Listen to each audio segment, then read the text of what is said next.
So there's probably two things that brought you to this video. Number one, you've been burned by self-help. Number two, you've been burned by life. For whatever reason, you were suffering, you were sad, you were unhappy, you were feeling unfulfilled, incomplete, there was something missing, and something you wanted to change, and you went to self-help. You went to a teacher, you went to a program, you went to a set of books, a single book, whatever, and you got all enthusiastic, and the book filled you with all sorts of positivity and rah, rah, rah, and this is really going to work, all you have to do is this, and then maybe a day later, or a week later, or a couple months later, it all fizzled to nothing.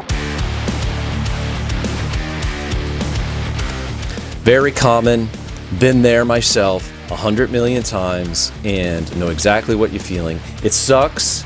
It sucks to be frustrated and angry and disappointed about self-help, but there is a way through it. There's a way to realistically navigate through the scam of modern self-help, and it requires one particular skill. My name is J. Stuart Dixon, and I too am a self-help author, and I want to share with you some backstage taboo shit about why this is the case, why modern self-help inherently has a scam quality to it. So I suffered from depression for about 20 years, and I did all the normal things that one does in this genre: teachers, teachings, books, courses, weekend workshops, etc. And I also ran into the scam of self-help, and as I said before, I utilized one particular skill which helped me to get through it. At the time, I didn't even know I was using the skill. It was just instinctive. The depression and all my anxiety and everything that I was feeling, it did work its way out, and I was able to navigate through and beyond depression. I've been depression-free now for 13 years. And so, what is the skill? What is the one particular thing that you need? So the skill is the 80-20 rule. The 80-20 rule is this. And if you've never heard of the 80-20 rule, look it up. You'll find it all over the internet. At this point, a bunch of books have been written about it, and a bunch of articles, etc., everywhere. I started utilizing it, I think, just instinctively when I was in my early 20s, and I probably didn't even know that I was utilizing it, but it goes something like this. Let's say you have a stack of 100 books. Of those 100 books, only 20%, only 20 of those books are going to be of any use to you. The other 80 in the garbage, okay? The 20% of the books that you now have, only 20% of them is going to be of really great use to you. So now you're down to 5 books. And of those 5 books, of course, you apply the 80-20 rule, and there's only going to be 1 out of those 5 books. I've said all that very quickly, very nonchalantly, as if, yeah, that's all you got to do, but it does require some further refinement in how you use it. So here's what I did. The first thing that you need to do is you need to expect it. You need to be quite well aware and accepting of the fact that no matter how many teachers you go to, no matter how many self-help books you read, no matter how many courses that you take, it's the 80-20 rule applies. That really, there's only going to be 20% of that 500-page how to improve your life and finances and love and spiritual health. 20% of that book is going to be of any use to you. Once you've accepted it, then you're naturally going to begin to apply it. So you're going to apply that to the teaching. You're going to apply it to the book, etc. And how do you apply it? Basically, you apply it by like finding the 20%.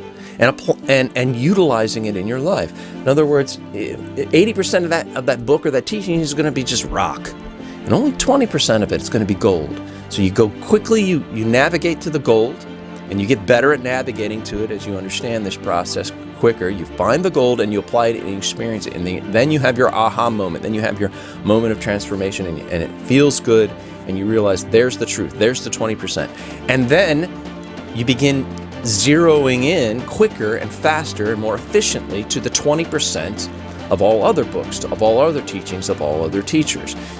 Once you've zeroed in on it once or twice, it becomes easier then to zero in on it further, so that you're able to, like, again, take your stack of 100 books, narrow it down to 20, narrow it down to 5, and find the 20% in those 5 books. There's no single book or teacher or teaching that's that is going to be your complete 100%, 20%. It just doesn't work that way.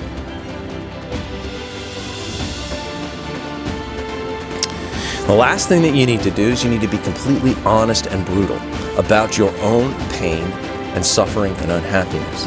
If you're just kind of like a little bit feeling like pain, but for the rest of your life, you're numbing it and running from it and denying it and just basically getting lost in the minutia of Netflix and football and going out with friends and drinking at bars, and you're not gonna fix your problem. That problem needs to be front and center. That issue, that pain needs to be you need to be very clear about it, brutally honest about it, and allow it to speak. Allow it to be clear and present. Because it's that part of you that's going to recognize the 20% nuggets that are in the self-help. It's that part of you that does the discernment in the whole process between what is rock and what is gold. It's that part of you. So if you're running from that part of you, if you're not clear on what the unhappiness is, if you're not absolutely feeling the pain and the loss and the lack of that unhappiness, of it, then it's not going to be, you're going to be flim-flam in your ability to recognize and zero in on the 20%. So that's what you do. That's the scam of modern self-help, is that no author's going to tell you that. You know, I'm not going to tell you that my book is only 20% of it is actually effective for you. No, I want you to read the whole goddamn book or take the whole course. Of course, any author or whatnot is going to be that way. There's just the latest and the greatest, and we're all guilty of that because we all have to earn a living. We all have to interact with people. We all have to market. We all have to PR. So it's just natural. It's just part of the process. And once you see that and understand it, you deal with it. There you go. I hope that this has helped you to realistically deal with the scam of modern self-help. Learn about the 80-20 rule. Apply it to these methods and books and teachers and courses, and be brutally honest about your pain and your suffering, and you will see that your ability to navigate through self-help becomes less scammy, less of a lie, less disappointing, and less frustrating. I hope this video has helped you, and I'll see you in the next one. Take care. Bye-bye. I will be the first to tell you that my books and my work and my teaching also has flaws and also inherently has this kind of quality that is like, that can't be true, that can't be feasible, and that's inevitable in any book, including my own. I will be the first to raise my hand about that.